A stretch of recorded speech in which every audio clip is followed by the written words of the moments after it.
Bonjour à vous et bienvenue dans cette nouvelle promenade en ma compagnie. Et aujourd'hui, j'ai envie de vous parler de la beauté du monde, voir la beauté du monde et de la vie à chaque instant. Donc nous allons avancer, hein, Tara, tu peux partir, on y va. Allez, allez, elle attend mon signal du départ.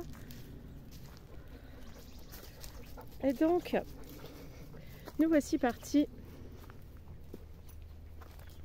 dans cette nouvelle promenade et je vous invite à voir comme moi je vois à chaque instant dans ces promenades la beauté des arbres, la beauté du paysage, la beauté de l'instant. Peut-être vous entendez les oiseaux, la beauté des oiseaux, la joie d'être avec mon amie Tara, qui est mon coach sportif, hein. C'est grâce à elle que je me promène parce que des fois j'ai bien du mal à sortir de la maison quand j'ai des choses à faire. Mais avec elle, je suis obligée d'aller voir la beauté du monde et je ne suis jamais déçue. Chacun de ces instants sont précieux, magnifiques. D'ailleurs, j'ai marché un long moment avant de prendre mon téléphone. J'avais bien envie de garder tout ça pour moi et puis je me dis quand même, je peux peut-être entraîner quelques personnes vers la voie de l'éveil, vers la voie de la beauté du monde à chaque instant. En tout cas, moi je ressens cette beauté et je vous invite vraiment à vous connecter avec ce ressenti. Encore une fois, si vous avez un endroit magnifique près de chez vous, bien sûr, je vous invite à prendre des bains de nature régulièrement. Mais en réalité, on peut très bien voir la beauté partout, même dans des endroits qui ont l'air abîmés. Et c'est vraiment la lumière de notre regard. Il faut savoir que le regard que vous posez sur les choses, c'est vous qui transformez la réalité par votre regard. Donc il est fondamental. Moi, vous voyez, ces chemins, il y a quelques années, quand j'étais avec mon chien qui était malade, qui avait été écrasé, qui était en convalescence, qui a eu quand même des problèmes de santé assez réguliers, eh bien c'était dur et je trouvais pas ça spécialement beau en fait ici. Parce que finalement c'est une petite forêt tout à fait normale, une petite forêt, j'ai envie de dire habituelle, courante sur la terre. La terre en fait elle devrait être recouverte de ces petites forêts. Et quand vous voyez les champs qui sont tout nus comme ça, quand ils sont en train de labourer et que la terre elle est retournée, moi je sens à quel point c'est pas juste. La terre elle est pas là pour être abîmée, pour être trifouillée par des machines. La terre elle doit être aimée. Et bien sûr maintenant beaucoup de gens font déjà la permaculture parce qu'ils ont compris ceci. Et je vous invite vraiment à nouer avec la nature, surtout en cette période de printemps qui est merveilleux, une intimité. Moi je m'extasie devant chaque fleur, chaque feuille. Tout à l'heure, quand j'ai commencé ma promenade, je voyais ce vert tendre, je voulais dire, ce vert tendre des feuilles. Je vais essayer de vous le montrer à nouveau. Je pense que au niveau de l'exposition, de la lumière, c'est pas évident. Voilà, là vous voyez bien, vous voyez ce vert tendre. Et comme son nom l'indique, il y a une douceur, une tendresse dans ces arbres, ces feuilles toutes jeunes, ces feuilles qui sont nées cette semaine. C'est juste magnifique. Et vous voyez, si vous observez la beauté de tout ce qui est, vous allez trouver plein de moments merveilleux comme ça, plein d'images merveilleuse. Alors ici, vous savez, le ciel n'est pas très loin parce que les arbres ne sont pas grands, parce qu'il fait trop chaud l'été et donc les arbres ils souffrent l'été. Donc dans cet endroit précis, au sommet des collines, nous sommes avec des arbres qui font entre 6 et 10 mètres maximum. C'est quand même merveilleux. Et donc, entraînez-vous à voir la lumière. La lumière que vous projetez par votre joie, votre enthousiasme, vos pensées, c'est cette lumière qui crée la beauté. La beauté, les gens pensent souvent, elle existe comme ça, il y a des endroits beaux, il y a des endroits moches, mais c'est pas vrai du tout, hein.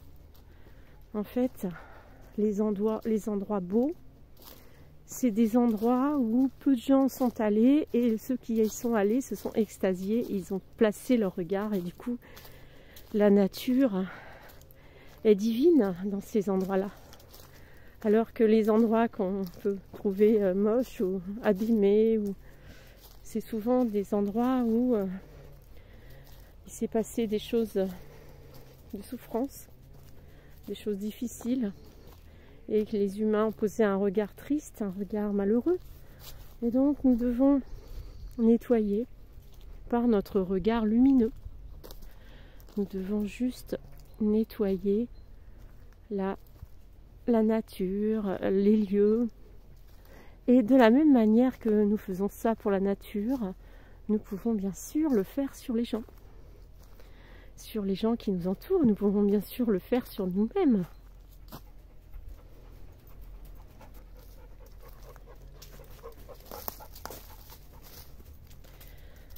Alors je vous invite à faire ce travail de lumière sur vous-même, à penser à vous-même et à voir toute la lumière qui est en vous. Et voyez, c'est magique, à ce moment-là, je suis illuminée par le soleil, là. Il n'y a plus d'ombre, il fait presque trop lumineux, mais c'est jamais trop en vérité. Je vais vous montrer un petit peu ce paysage ici. Voilà, vous voyez qu'on est sur une colline. Alors il y a un champ. Alors nous voici lors d'un petit arrêt pour regarder cette lumière. On entend un tracteur, mais c'est vrai que nous devons accepter tout ce qu'a fait l'humanité pour mieux le normaliser, pour mieux le guérir, pour mieux le transformer. Et c'est vrai qu'on entend souvent des machines, des tracteurs, des voitures, des usines, des tondeuses, des tronçonneuses, malheureusement.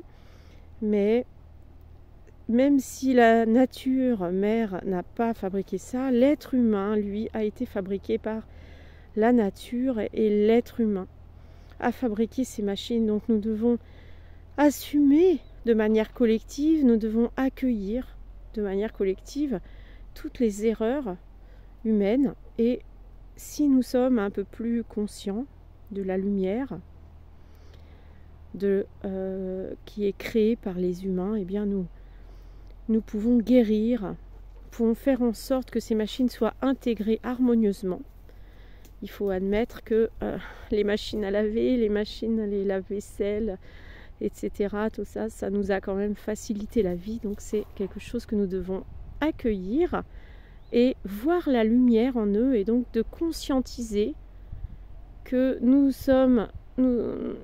avons besoin de ces machines maintenant. Nous sommes aidés, soutenus par ces machines qui ont été inventées par des êtres humains qui eux aussi ont été inspirés par Dieu, et donc inspirés par le grand tout, par l'évolution, par l'univers. Donc nous devons accepter et regarder ces traces humaines, même ces machines, avec les yeux de l'âme. Là nous allons repartir.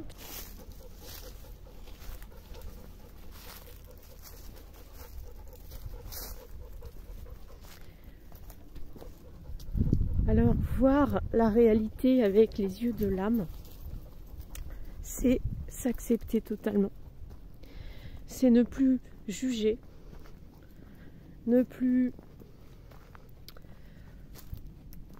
s'énerver, ne plus se contrarier, ne plus mettre d'entrave au flux de la réalité.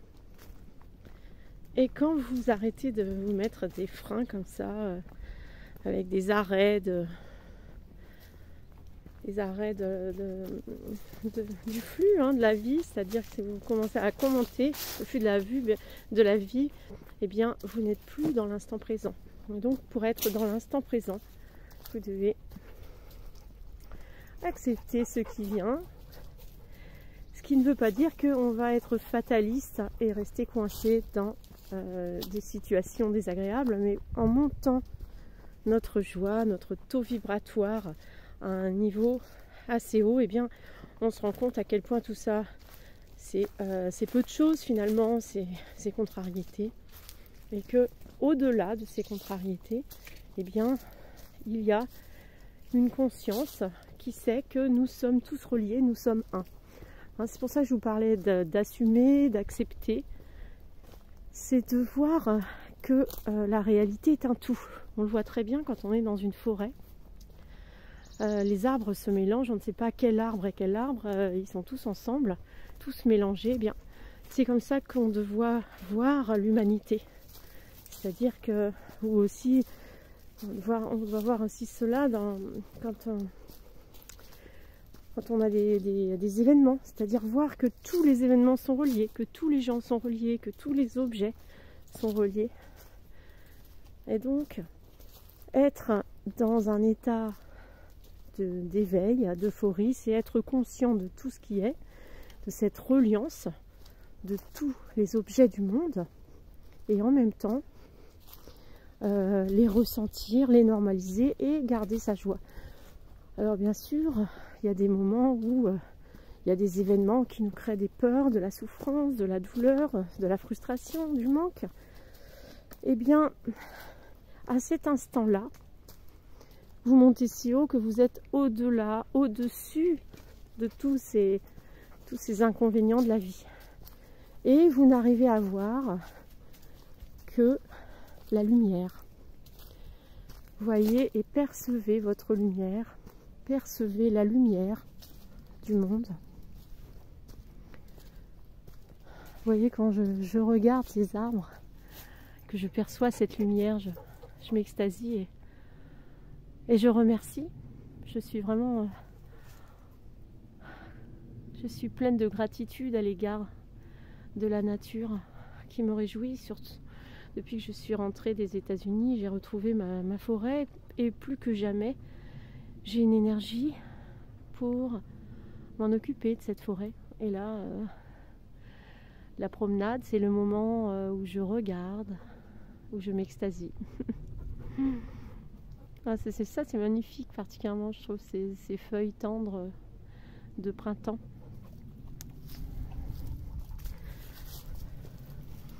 Et pour terminer ce moment passé ensemble dans la forêt, dans la nature, je vous invite à croiser avec les souvenirs du futur dont je vous ai parlé les fois précédentes et je vous ai invité à créer. Et donc promenez-vous en vous disant que tous ces souvenirs du futur sont bien des souvenirs, ils se sont réalisés, et comprenez qu'ils existent déjà dans un autre moment de l'espace-temps, dans le futur, et que vous pouvez déjà vous réjouir de leur réalisation. D'ailleurs, vous êtes dans ce moment, moi je suis en tout cas dans ce moment de béatitude, on peut dire ça comme ça, en me promenant dans la forêt, et je me réjouis de la réalisation des projets que j'ai élaborés pour mon futur dans un an, on va dire, ou dans quelques mois. Et donc, ce qui est rigolo, peut-être vous l'avez déjà expérimenté, mais quand vous faites ça, vous avez des actions, vous prenez des choses en main qui vont dans la direction de ces projets, alors que tant qu'ils étaient des projets anodins, un peu flous, évasifs, eh bien, il se rapprochait pas de nous, vous voyez. Alors que là, quand vous êtes dans cet état de gratitude pour ces événements qui arrivent, eh bien vous les faites venir à vous plus vite. Ça, c'est très important de le comprendre.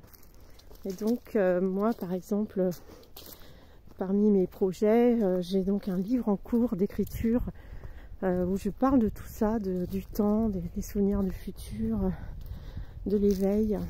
Et quand depuis que j'ai ces souvenirs du futur très précis de mon livre déjà sorti, de mon livre qui rentre dans les librairies, etc., eh bien je me mets à travailler dans cette direction. J'ai remis en place, je vous ai parlé de mon livre La Reine de Mu, je vais bientôt aussi parler de mon livre Hier à Stonehenge. Et donc, vous voyez, je me réattelle à la partie écrivain, la partie éditrice de ma vie. Et voilà, ça, tout est relié, hein. Il n'y a pas de différence finalement entre mon métier de traductrice, mon métier d'enseignante, mon métier de thérapeute, etc. Mon métier de mère de famille, mon métier d'épouse. Tout ça, ça va ensemble. Tout est relié, tout est un. Et donc quand vous travaillez sur la réalisation d'un projet, vous voyez également tout le contexte qui l'entoure, parce que un événement entraîne tous les autres. Et voilà, je vous laisse sur cette idée, à réfléchir et à travailler.